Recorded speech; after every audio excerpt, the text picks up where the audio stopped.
Bienvenidos a Inspiración Es. Si yo puedo, tú puedes. Comenzamos.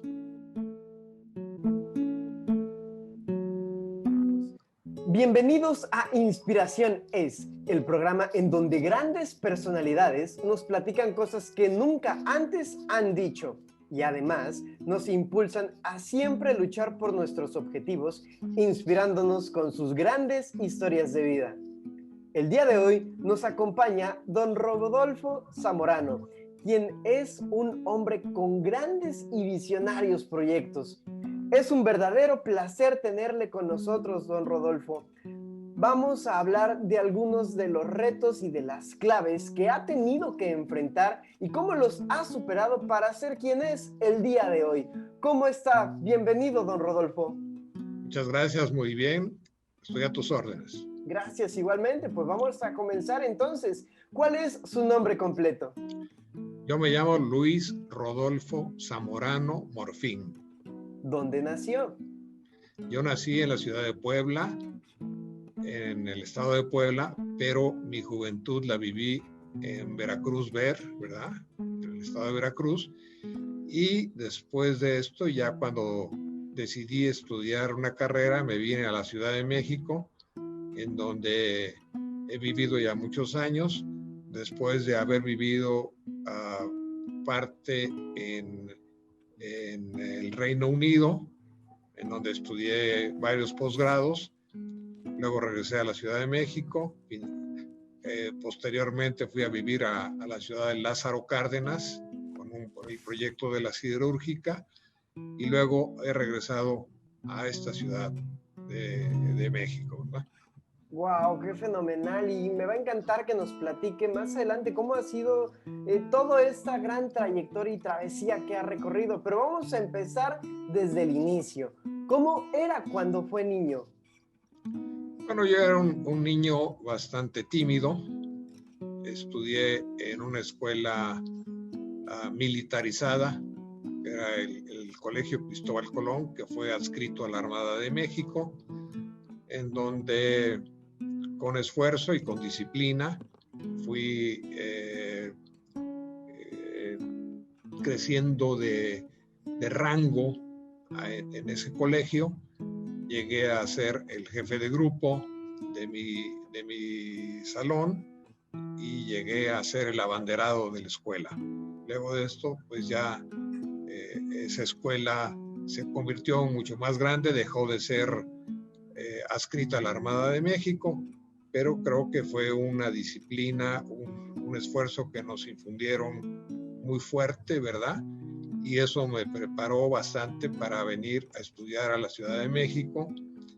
Y en la Ciudad de México, pues ya tenía yo las alternativas de dónde quería estudiar, si quería ser un arquitecto o quería ser un ingeniero. Finalmente tomé la decisión de ser ingeniero, y en el curso de la ingeniería vas descubriendo por dónde quieres ir, vas aprendiendo qué es la ingeniería, ¿verdad? Y después de 2 años tienes que tomar una decisión sobre si te metes a la ingeniería civil, a la ingeniería petrolera o a la ingeniería mecánica y eléctrica, ¿no? Y ahora ya hay muchísimas ramas de ingeniería, ¿no? Pero cuando menos mi generación fue la última generación de ingenieros mecánicos electricistas, y eso me dio un panorama bastante amplio, ¿no? Después de esto, cuando terminamos, me gradué, hice mi tesis, fui influenciado por uno de los profesores que yo tenía. Me gustó mucho la termodinámica, y entonces solicité una beca para ir a estudiar al Reino Unido. Y en el Reino Unido hicimos varios cursos. En primer lugar, en termodinámica estuve aprendiendo cómo diseñar grandes calderas de vapor en la empresa más grande, que era John Thompson, en Birmingham. Y después de esto quise ir a la Rolls Royce a trabajar con el el avión supersónico que estaban haciendo, pero no se pudo porque hubo un robo de información de algún otro becario, ¿verdad? Y entonces nos cerraron las puertas y entonces me admitieron en una de las compañías de turbinas de gas más grandes del mundo, que era John Brown Engineering, en Glasgow. Luego regresé a México y trabajé algún tiempo con una compañía que se llama Babcock & Wilcox de México. Después de esto, de estar 2 años ahí, yo entendí muy claro que a pesar de que tenía varias invitaciones de quedarme a vivir y a trabajar en Inglaterra, yo sentí que tenía un compromiso con mi país, ¿verdad? Y que tenía que regresar a mi país. Las invitaciones a quedarme allá eran pues muy atractivas, porque vivía en un país de primer mundo, me ofrecían puestos interesantes y una carrera interesante, pero con una beca que yo tenía de 2 años o 2 años y medio, me parecía injusto que si mi país había invertido en mí más de 23 años de educación, yo me fuera a quedar en otro país. Y yo sentía, y lo sigo sintiendo, que hay un compromiso con la sociedad y con tu país. Entonces yo me vine a trabajar a México.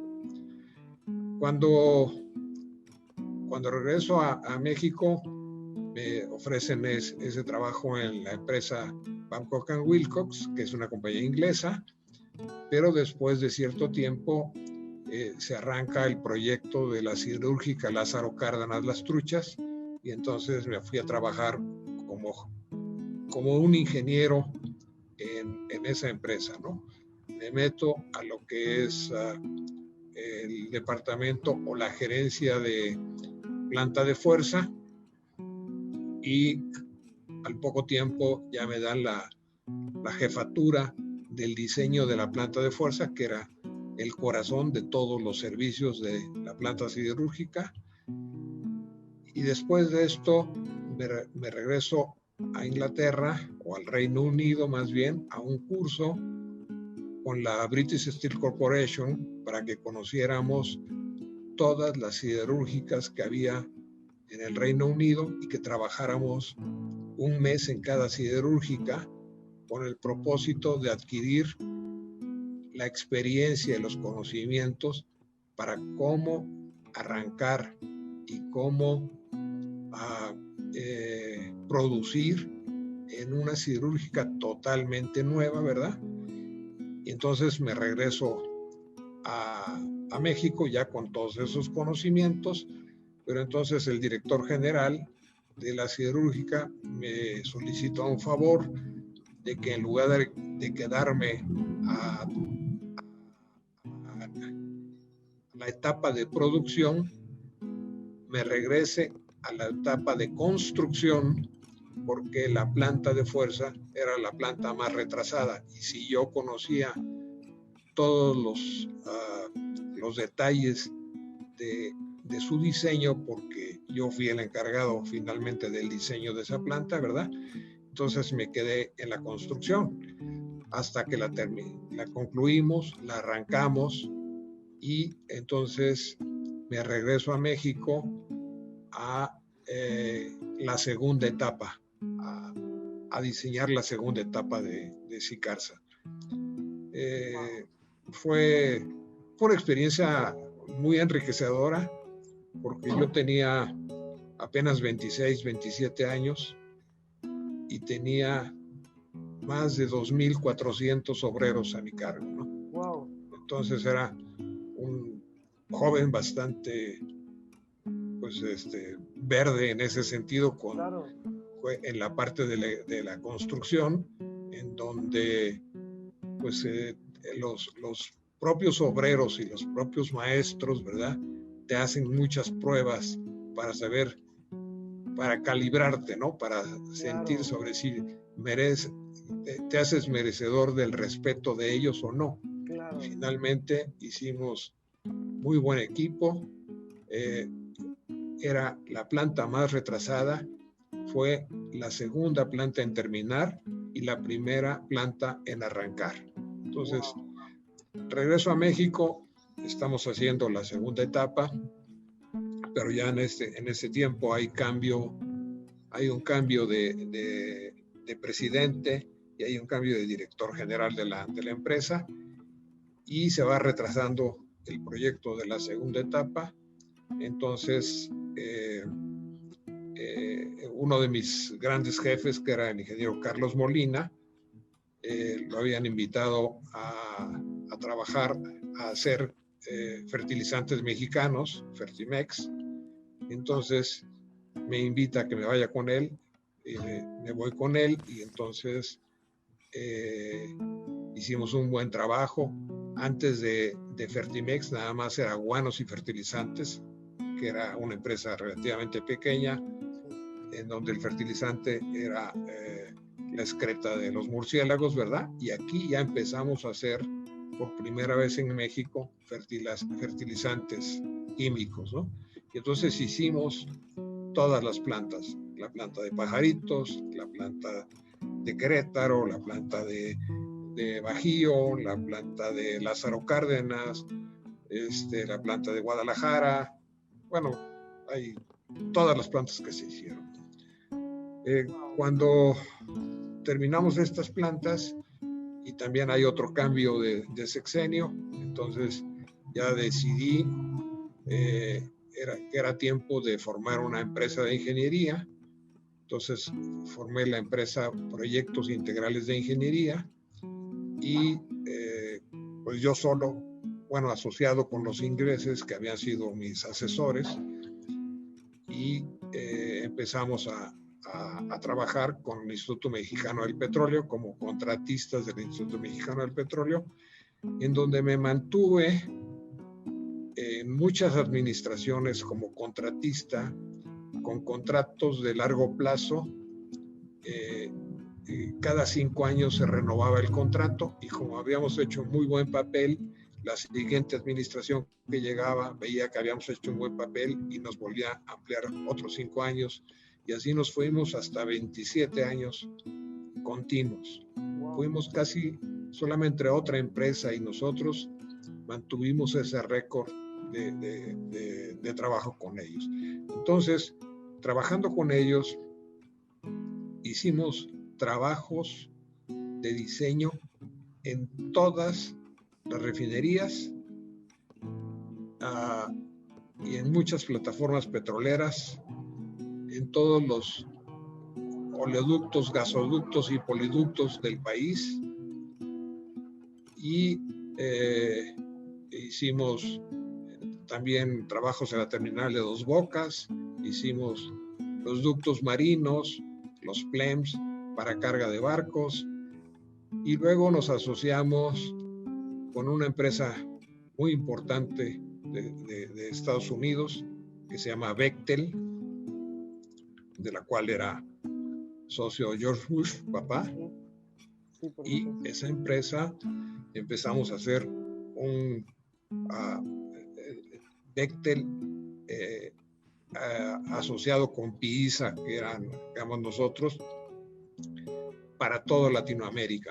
Pero se vino la guerra del Golfo Pérsico, en donde incendiaron muchos de los pozos de Arabia Saudita y de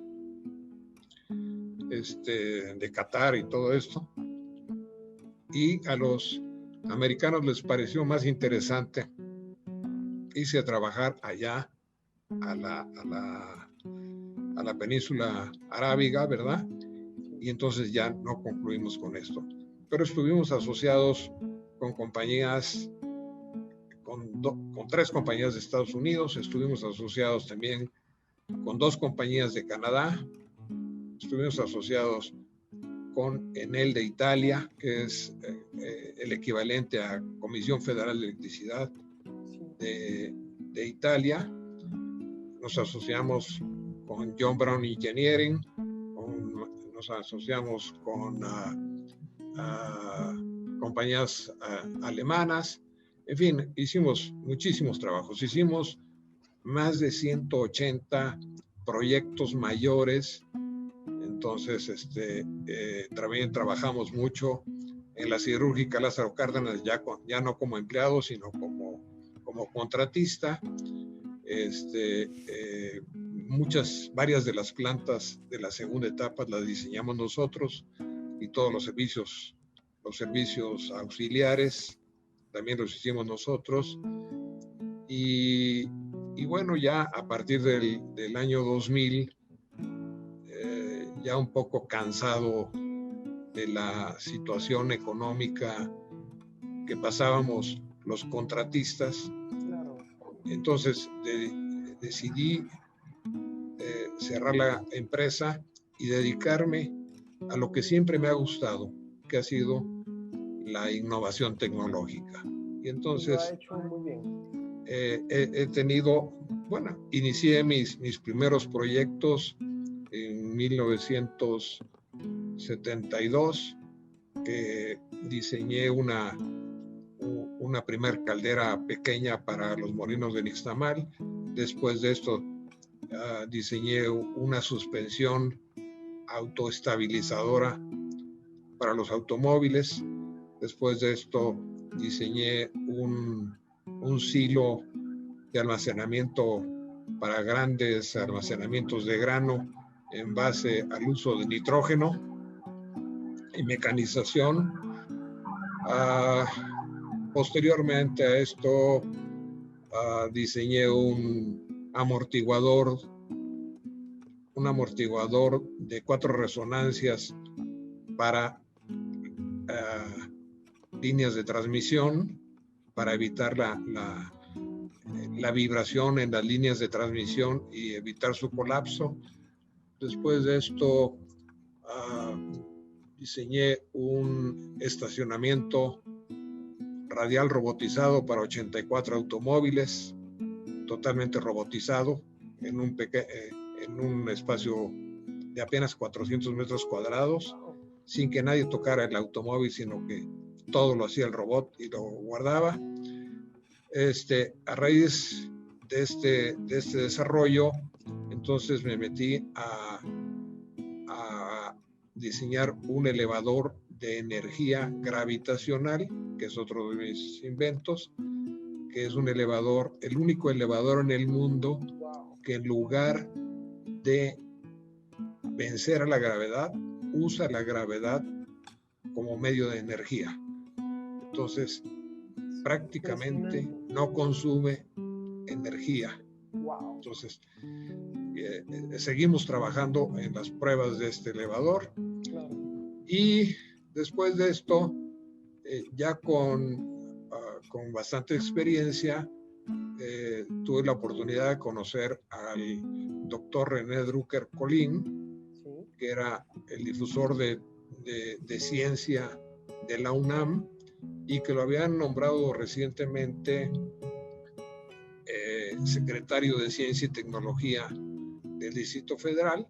Entonces nos reunimos, vio mi currículum y mis logros, y hablamos sobre los problemas de movilidad, ¿sí?, que estaba sufriendo específicamente la Ciudad de México, pero todo el mundo, y me pidió que diseñáramos algo para la movilidad. Y es ahí el transporte urbano elevado, personalizado, que has escuchado tal vez, ¿verdad? Sí.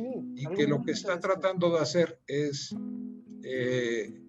mejorar la movilidad, no únicamente en la Ciudad de México, sino en todo el mundo, ¿no?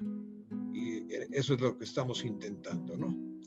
Es un gran proyecto con una gran revolución, y como lo comentaba en un espacio anterior, es algo verdaderamente innovador y que es una una idea que va a cambiar la manera en que nosotros nos movilizamos, nos transportamos, no solo acá en México, sino que a nivel mundial es algo muy interesante porque además tiene infinidad de beneficios tanto para nosotros como para el medio ambiente. Entonces es algo fabuloso y que admiro demasiado. Así es, ese es nuestro objetivo, tiene objetivos. Yo diría que el principal objetivo es el evitar el cambio climático, ¿verdad?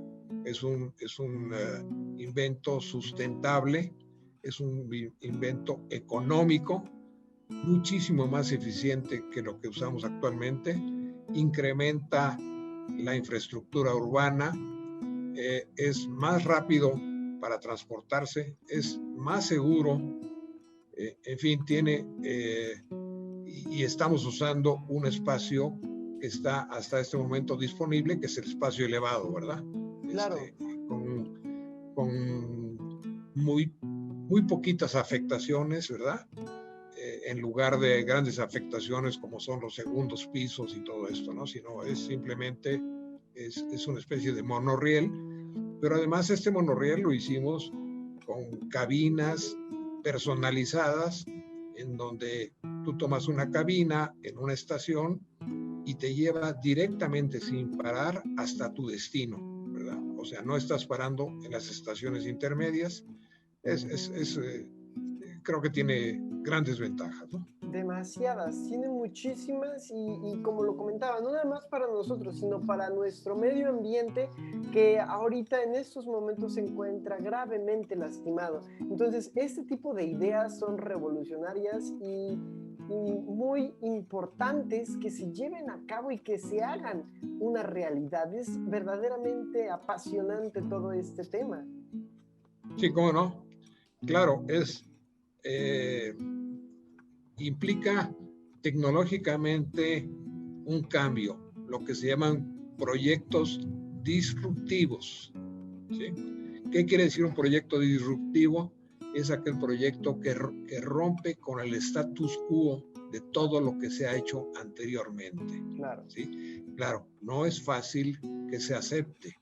No es fácil que se acepte porque la gente a veces dice, prefiero malo pero conocido, ¿verdad? Claro. Que bueno por conocer. Eso en primer lugar. En segundo lugar, da miedo a veces cambiar la tecnología, ¿no? Y en tercer lugar, existen ya muchos intereses creados que a veces es difícil de hacer a un lado, ¿no? Esos intereses creados en obras, en concesionarios, en qué sé yo, en ventas, en muchas cosas. Entonces, cuesta mucho trabajo hacer ese cambio, ¿no? Pero ha habido grandes cambios disruptivos, ¿no? Sí, definitivamente, en el mundo. A lo largo de la historia. Yo te puedo decir, por ejemplo, cuando se cambian de las carretas, ¿verdad? A las máquinas de vapor, ¿no? O sea, primero al ferrocarril y después a los automóviles de vapor. Después otro cambio disruptivo es cambiar del automóvil de vapor a un automóvil de combustión interna, que lo tenemos hasta este momento. Claro. Otro cambio disruptivo es cambiar los coches de combustión interna a los coches eléctricos. Por supuesto. ¿Sí? Tienen que hacer un paso intermedio que son los automóviles híbridos, ¿verdad? Y poco a poco se va cambiando a esto, ¿no? Y bueno, necesitas ser verdaderamente persistente y hasta necio para mantenerte con esa idea de decir, lo voy a lograr. Lo voy a lograr a pesar de todos los problemas que no únicamente son problemas tecnológicos, sino son problemas ya de carácter político, económico y continuar en esa trayectoria sin sentirte frustrado. Por supuesto. ¿Sí? Tienes que levantarte todos los días y decir, no me voy a sentir frustrado hoy y voy a seguir adelante. Siempre hay muchísimo que hacer y creo que así se logran las cosas, ¿no? Por supuesto. Con esa necedad. definitivamente, con esa tenacidad, esa necedad y esa garra de luchar por nuestro objetivo, es como vamos a lograr nuestros sueños realidad. Así como usted ha creado infinidad de cosas con grandes innovaciones, grandes beneficios para toda la comunidad, pues es algo que nos ayuda y nos motiva a que nosotros también podamos ver su ejemplo, su gran ejemplo, para poder seguir creando y construyendo, así como lo ha hecho usted hasta ahora. Pues sí, estamos intentando. ¿Cuál ha sido su mayor reto profesional? Bueno, creo que va uno teniendo retos uno tras de otro. Por supuesto. ¿Sí? No te puedo decir exactamente cuál ha sido mi mayor reto profesional, probablemente sea el saber mantenerse dentro de lo que te gusta, dentro de lo que te apasiona, ¿verdad? Sin dar tu brazo a torcer. O sea, es continuar a pesar de todo, ¿sí? Porque hay grandes profesionistas que se han ido a hacer maestrías y doctorados a otras grandes universidades, ¿verdad? Y finalmente acaban siendo embelesados, si tú quieres, por la oportunidad de un puesto importante y acaban siendo políticos o administradores de algún negocio importante y no necesariamente de seguir lo que quisieron hacer en la vida profesional. Entonces yo creo que mi gran reto profesional ha sido mantenerme dentro de lo que me gusta, que es la ingeniería, y lo que me gusta hoy en día es la innovación tecnológica, inspirado básicamente en la naturaleza. O sea, la naturaleza es muy sabia y lo que tenemos que hacer es tratar de copiar a la naturaleza, que ha llevado muchos años en desarrollarse y en evolucionar, ¿verdad? Claro. Y que nosotros a veces nos sentimos superiores a la naturaleza y no nos damos cuenta que en la naturaleza está la respuesta de las cosas. Exacto. Las generaciones que nos precedieron, ¿sí? Las culturas, la griega, la romana, la cultura maya, la cultura azteca, todas esas culturas eran grandes observadores de la naturaleza, la respetaban y la copiaban hasta donde podían, ¿verdad? Y nosotros ahora nos hemos vuelto muy arrogantes y pensar que podemos hacer cosas arriba de lo que hace la naturaleza. Y la naturaleza es nuestra gran maestra, es la que nos dice por dónde guiarnos y dónde debemos seguir. Por ejemplo, no sé si te platiqué de otro de mis inventos, que es el elevador de energía gravitacional. Sí, por supuesto. ¿Sí? En donde, en lugar de vencer a la gravedad, estoy usando la propia gravedad. Claro. Que la usan muchos animales en la naturaleza. Cuando nosotros vemos un águila, un cóndor o un zopilote volando allá arriba, que no están gastando básicamente energía, ¿sí? Y se mantienen ahí volando, ¿verdad? O cuando vemos un pelícano que se echa en picada, ¿verdad? Para ir rozando las olas del mar y que agarra una velocidad increíble, ¿verdad? Y se clava. O sea, es la naturaleza, la que ellos saben usar la naturaleza para no cansarse demasiado, para no gastar demasiada energía, sino es la propia energía de la naturaleza. Eso es lo que nosotros tenemos que volver a usar, la naturaleza. Ahora se está usando, por ejemplo, en los generadores eólicos, ¿no? Claro. En los generadores solares. Estamos usando las energías que están ahí gratuitamente, ¿no? Yo tengo otro de mis inventos que es un generador de energía con olas, ¿sí? Entonces, esa energía que es gratuita es la que debemos usar. Simplemente debemos darnos cuenta que ahí está, ¿verdad? Y simplemente tenemos que desarrollar algún aparato para sacarle jugo a esa energía y además respetar a la propia naturaleza, Por ¿no? supuesto, Ahora, así como usted lo ha hecho. La energía más básica de todas, la energía más básica de todas es la gravedad, ¿sí?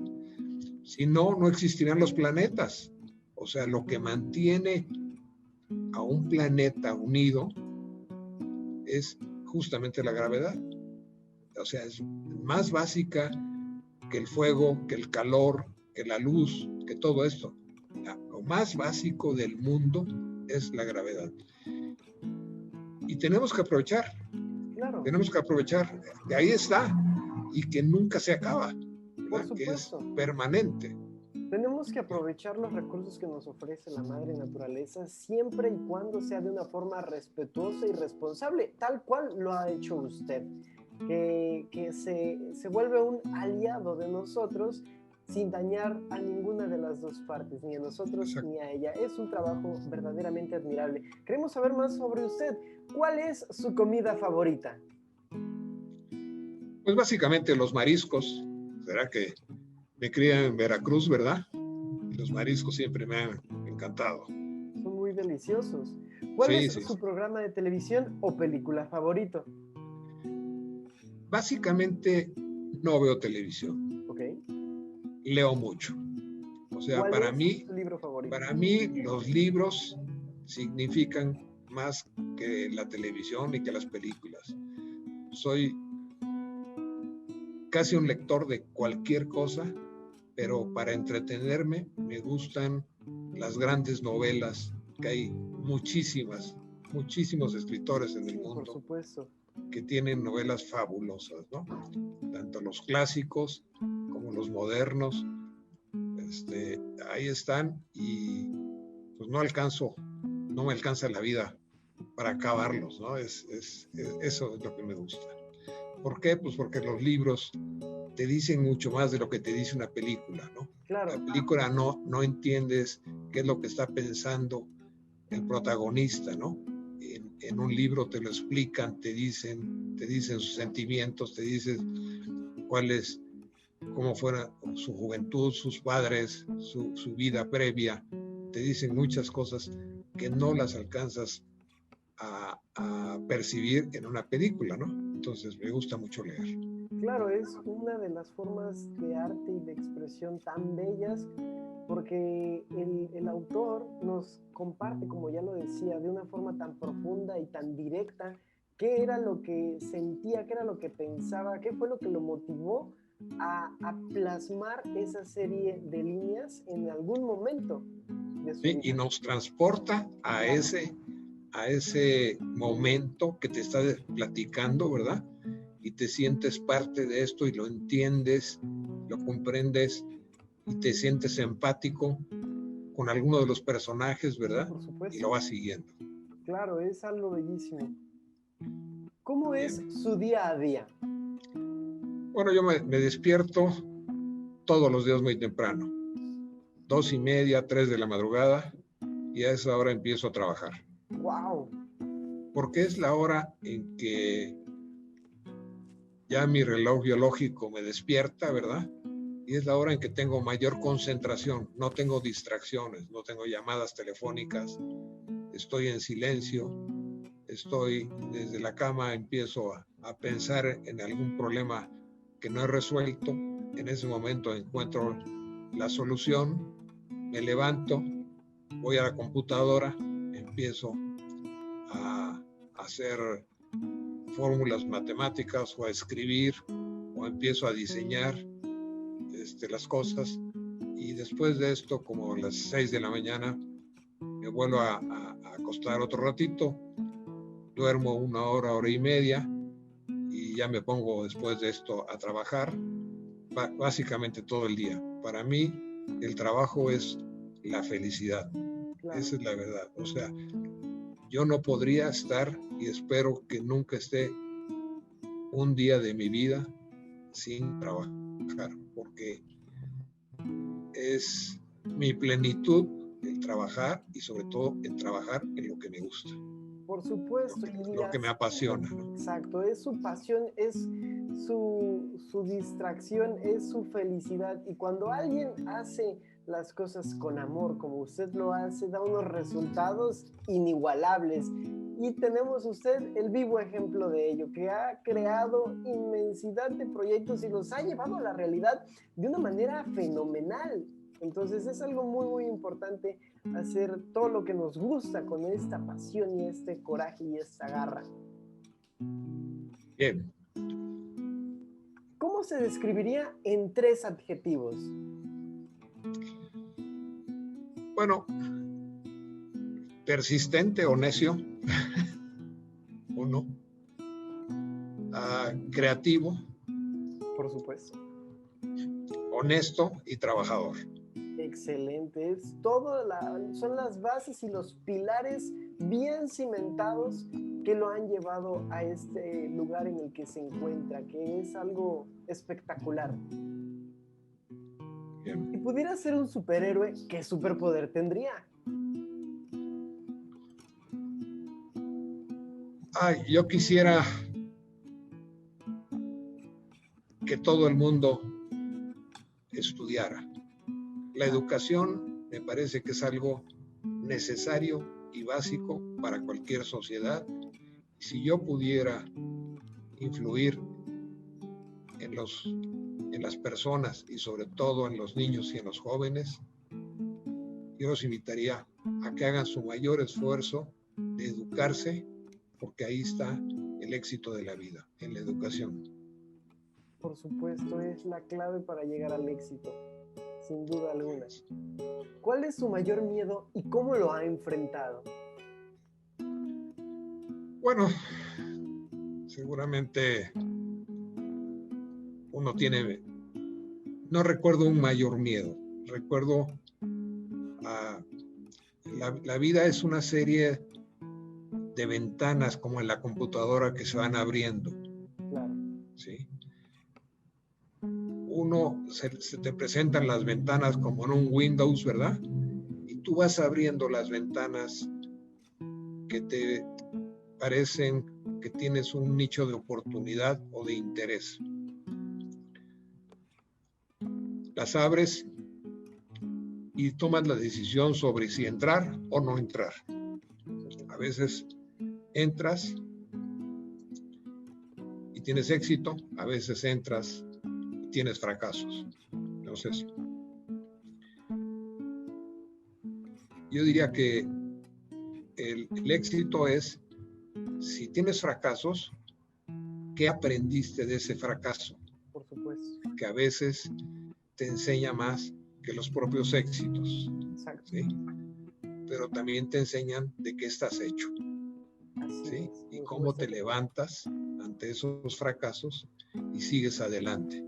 Rectificas y dices, a ver, no hice bien esto, me faltó lo otro, no estoy capacitado para esto, y tomas la decisión sobre si debes seguir adelante o debes cambiar de rumbo y abrir una nueva ventana por otro lado, ¿verdad? Para seguir adelante.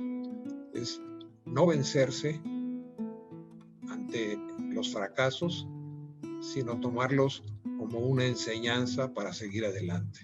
Claro. Y dicen que lo que no te mata, no, lo que no te mata te enriquece, ¿no? Y entonces eso es lo que va uno aprendiendo, y hasta que finalmente te das cuenta que no eres una persona terminada, que siempre tienes algo más por aprender y por ser, ¿sí? Entonces tienes que seguir adelante aprendiendo aquello en lo que no has sido exitoso. Exacto. ¿Sí? ¿De qué se arrepiente? Pues yo creo que nada más me puedo arrepentir de lo que no he hecho. Todo lo que he hecho ha sido en mi provecho, ¿verdad? Y creo que nada más de aquello que no he hecho es lo que me podría arrepentir. Fabuloso. ¿Qué le inspira? Pues me inspira la humanidad, me inspira nuestro planeta, me inspira a veces la economía, la eficiencia, la sustentabilidad. Importante. Todo aquello que haga que la sociedad progrese, que la humanidad progrese, ¿verdad? Que es infinito. Concuerdo completamente con ello. ¿A quién admira?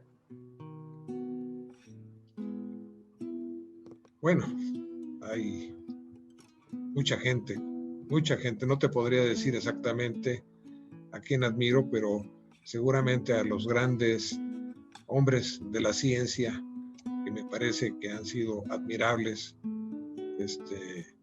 te podría decir como Isaac Newton o Claro. Gente así, ¿no? Que nos enseñaron las cosas básicas de la ciencia. Einstein, hay mucha gente que admiro, pero yo creo que lo que hay que admirar es a la propia humanidad. O sea, la humanidad ha tenido un progreso continuo desde sus inicios, ¿verdad? Así es. Y cada día se hace más rápida ese cambio, ¿sí? Nada más cuidado, porque a veces la rapidez nos hace perder cuál es el objetivo que debemos lograr ante todo esto, ¿no? Entonces, pero hay que admirar a toda la humanidad, ¿no? Hay gente fabulosa en todos los aspectos, tanto en la historia como en la política, como en las artes. Como las artes me parecen fabulosas, ¿no?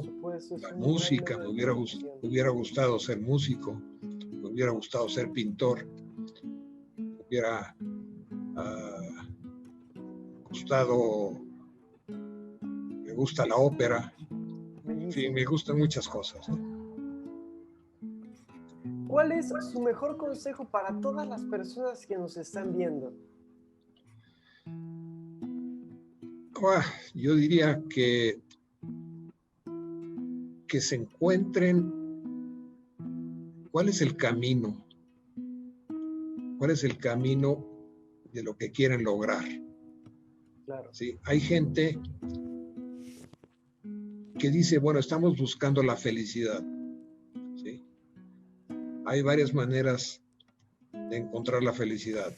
Hay quienes encuentran la felicidad en la fama, hay otros que la encuentran en la riqueza, habemos otros que la buscamos en el trabajo, en los logros. Y yo diría que mi consejo es que busquen exactamente qué es lo que quieren ser en la vida y que lo persigan todo el tiempo. Por supuesto. Esas metas a lo largo de la vida se van transformando, se van enriqueciendo poco a poco, pero no hay que perderlas. Claro. ¿Sí? Hay gente muy rica, muy triste, muy infeliz. ¿Sí? Hay gente muy famosa que quisiera no ser famosos porque no pueden ni siquiera salir a la calle. Claro. ¿Sí? Entonces, pero yo creo que el tratar de seguir tu camino personal es lo que tiene que seguir, que establecer cuál es el camino de tu destino, y tu destino es la meta final, pero lo que importa es el camino de cómo vas logrando paso tras paso a ese destino final. Excelente, magnífico consejo. Vamos a pasar ahora a una sección que a mí me encanta, porque a pesar de esta barrera digital, se pueden llegar a percibir y a sentir una serie de emociones inigualables. Le iré diciendo una serie de palabras y usted me dirá en una o dos palabras qué significan para usted, ¿de acuerdo? De acuerdo. Entonces comenzamos. Esperanza. Esperanza, en primer lugar, es mi esposa. O sea, es mucho para mí. La esperanza es lo que quieres lograr. ¿Sí? Empatía. Empatía es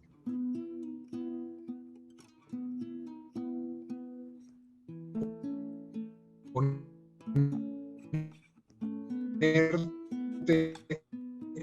en los zapatos de otra persona. Llanto. Llanto es el desahogo de tus sentimientos. Tuep. Tuep, bueno, un sueño, uno de mis sueños, ¿verdad? Que espero lograr Así en será. los próximos meses. Así será, primeramente Dios. Futuro. Futuro es lo que deseo para todo el mundo, que tengamos, que logremos un futuro y no acabemos con la humanidad, ¿verdad? Sino que sigamos adelante con la armonía que requiere la humanidad y nuestro planeta. Paz. Paz es la tranquilidad de hacer las cosas bien hechas. Amor. Amor es lo que mueve la humanidad, o con lo que debería mover a toda la humanidad para vivir en esa armonía. Familia. Familia es lo que te mantiene unido a todos tus sentimientos. Puebla. Un lugar donde nací, que me gusta y quisiera volver a vivir en Puebla. Me parece una ciudad fabulosa. Lo es. Alegría. Alegría es lo que estamos buscando en forma permanente. México. Es mi país, que quiero con mucho amor y con orgullo, ¿verdad?, de ser mexicano. Don Rodolfo, le agradezco infinitamente que nos haya hecho el honor y placer de acompañarnos el día de hoy en Inspiración Es, para así seguir motivando a niños, jóvenes, incluso adultos, a ser constructivos, creativos y productivos. Yo los invito a que nunca dejen de soñar. Siempre luchen por sus objetivos y por lo que desean, para que esos sueños y metas se les hagan realidad. Don Rodolfo, un último comentario que tenga para todos nosotros. ¿No? Que tengan éxito en lo que ustedes están tratando de hacer, que me parece muy bueno, ¿verdad? Influenciar a otras personas a hacer esto, ¿verdad? Me parece que es un gran trabajo. Yo fui catedrático en las universidades, en 2 universidades, y en una de ellas precisamente me invitaron a influenciar a los estudiantes a la innovación tecnológica. Fabuloso. ¿Verdad? Que no tuvieran miedo de hacer innovación tecnológica, con mucha responsabilidad. Por supuesto, magnífico. Muchísimas gracias. Esto fue todo por el día de hoy. Muchas gracias por dejarnos entrar hasta sus hogares. Gracias nuevamente, don Rodolfo, por esta excepcional, magnífica y enriquecedora plática. Nos vemos en el próximo episodio de Inspiración Es. Hasta luego. Hasta luego, que tengan mucho éxito.